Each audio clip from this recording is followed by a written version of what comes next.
स्वागत करता हूं आप सभी का ऑल अबाउट म्यूचुअल फंड्स के सीरीज के एपिसोड नंबर 4 में।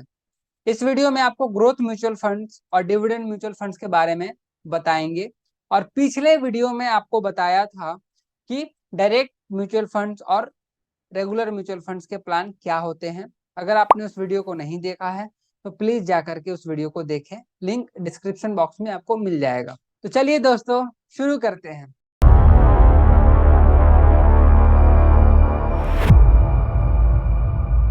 ग्रोथ म्यूचुअल फंड्स में आपके पैसे जो भी रिटर्न्स और डिविडेंड्स मिलते हैं वो स्कीम के अंदर री इन्वेस्ट किए जाते हैं।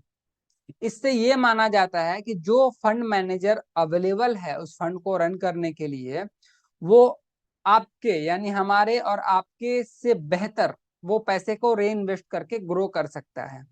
और फंड मैनेजर जो है वो स्नोबॉल इफेक्ट यानी कंपाउंडिंग का कॉन्सेप्ट यूज करके स्कीम को या आपके पैसे को ग्रो कर सकते हैं। अब एक नया टर्म यहाँ पे आपने सुना, स्नोबॉल। स्नोबॉल का क्या मतलब है? देखा है आपने एक अगर आप पहाड़ के चोटी पे हो और वो पहाड़ पूरा बर्फीला है और आपके पास एक छोटा सा स्नोबॉल है और आपने पहाड़ के चोटी से स्नोबॉल को नीचे धसकाया, नीचे धक्का दिया, तो स्नोबॉल जैसे घूमता घूमता घूमता घूमता नीचे आएगा, वो जितना नीचे आता चला जाएगा उतना बड़ा होता चला जाएगा। इस इफेक्ट को बोलते हैं स्नोबॉल या फिर कंपाउंडिंग इफेक्ट। स्नोबॉल इफेक्ट है, कंपाउंडिंग इफेक्ट है। कि compounding is the golden statement, आपको तो पता ही है कि compounding effect, compounding interest is the eight wonder of the world. इसको मैं नहीं, इसको आप नहीं, इसको दुनिया के मशहूर साइंटिस्ट आइंस्टीन साहब ने इसको करार किया है। तो आगे बढ़ते हैं। ग्रोथ म्यूचुअल फंड की जो वैल्यू है, ग्रोथ इन्वेस्टमेंट और टाइम के इंक्रीज के साथ इंक्रीज होती है। इसके ग्रोथ पे डिपेंड करता है कि कितने अच्छे से इसका मैनेजमेंट हुआ है, कितने रिटर्न्स मिले हैं और आपने इस इन्वेस्टमेंट को कितने साल तक होल्ड किया है। सबसे बड़ी चीज है कि आपको अपने इन्वेस्टमेंट को लॉन्ग टर्म तक होल्ड करना है। जहां भी इन्वेस्टमेंट अगर आपने सुना, इन्वेस्टमेंट वर्ड अगर आपने सुना, तो वो आपके दिमाग में यही आना चाहिए कि लॉन्ग टर्म है, 15-20 साल का वो इन्वेस्टमेंट होना चाहिए। ये चीज आपको ध्यान में देना चाहिए in terms of mutual fund, in terms of stocks और ये चीजें। ओके। डिविडेंड म्यूचुअल फंड्स में प्रॉफिट के किसी भी सोर्स से जो भी इनकम आती है वो इन्वेस्टर्स के बीच में ट्रांसफर किया जाता है डिविडेंड के रूप में।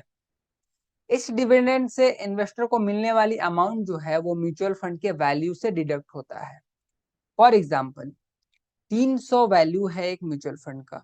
अगर उस म्यूचुअल फंड का एग्जांपल के तौर पे अगर हम देखें कि 6 रुपए आपका डिविडेंड अमाउंट आपको ट्रांसफर किया जाता है, यानी डिविडेंड अमाउंट होता है 6 रुपए, तो उसका जो टोटल वैल्यू है यानी 300 माइनस 600 इज इक्वल टू उसका जो total value, net asset value होगा, एनएवी होगा, वो होगा 294 रुपए।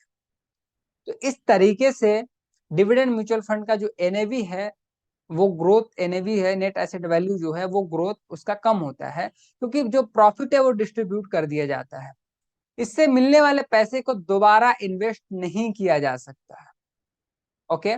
डिविडेंड को आमतौर पर 1 साल के इंटरवल पर दिया जाता है, लेकिन कब दिया जाए इसकी कोई गारंटी नहीं होती और कोई फिक्स अमाउंट एश्योरेंस भी नहीं होती कि आपको इतना अमाउंट डिविडेंड के तौर पे मिलेगा या फिर इतने दिन पे मिलेगा। लेकिन हाँ, अगर देखें तो क्वार्टर, कोई कोई म्यूचुअल फंड है जो क्वार्टरली भी देता है, कोई मंथली भी देता है, कोई अर्ली भी देता है। ओके। तो ये चीज है। ग्रोथ म्यूचुअल फंड्स में जो प्रॉफिट री इन्वेस्ट किया जाता है, जो मैंने ग्रोथ इन्वेस्टमेंट बताया है, उसमें प्रॉफिट को री इन्वेस्ट किया जाता है, जबकि डिविडेंड म्यूचुअल फंड्स में प्रॉफिट को इन्वेस्टर के बीच में डिस्ट्रीब्यूट किया जाता है। ग्रोथ म्यूचुअल फंड्स लंबे समय के होराइजन पर ज्यादा रिटर्न देते हैं, जबकि डिविडेंड म्यूचुअल फंड्स लंबे लंबे समय के होराइजन में कम रिटर्न देते हैं। डायरेक्ट प्लान में ग्रोथ म्यूचुअल फंड्स के लिए लॉन्ग टर्म कैपिटल गेन जो टैक्स है, देखिए ध्यान से सुनिएगा, डायरेक्ट प्लान में ग्रोथ म्यूचुअल फंड्स के लिए long term capital gain tax 10% है और short term capital gain tax 15% है, जबकि डिविडेंड म्यूचुअल फंड्स में डिविडेंड को इनकम के रूप में ऐड किया जाता है, जिससे इन्वेस्टर की जो इनकम टैक्स इंक्रीज होती है और इससे उनको रिटर्न्स कम हो जाता है।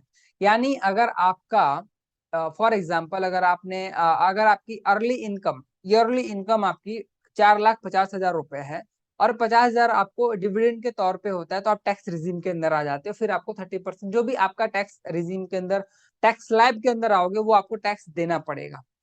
तो इस तरीके से ये चीज होती है, टैक्स काम करता है। तो आपके जेहन में ये सवाल जरूर होगा कि ये दोनों प्लान्स हैं किसके लिए। तो ये प्लान्स अगर आप यंग एज में है, 20s में है, 30s में है, 35 में है, तो आपको डेफिनेटली ग्रोथ प्लान के साथ जाना चाहिए। अगर आप उस पॉइंट ऑफ एज पे हैं, जैसे 45 है, 50 एज है, जहां पे आपको एक regular income side by side चाहिए, तो आप डेफिनेटली डिविडेंड वाले ऑप्शन के साथ जा सकते हैं। तो ये ऑप्शन अवेलेबल है दोनों के लिए।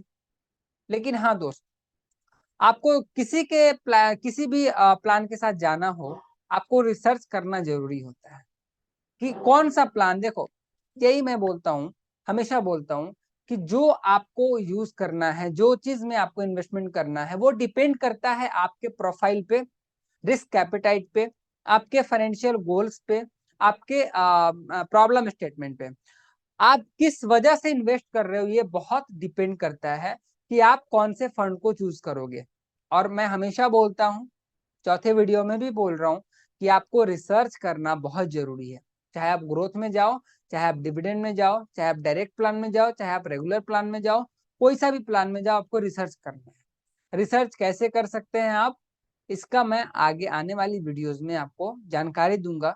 और हमारा जो नेक्स्ट वीडियो होगा, बहुत ही इंटरेस्टिंग वीडियो है, how to find best mutual fund या how to choose mutual fund.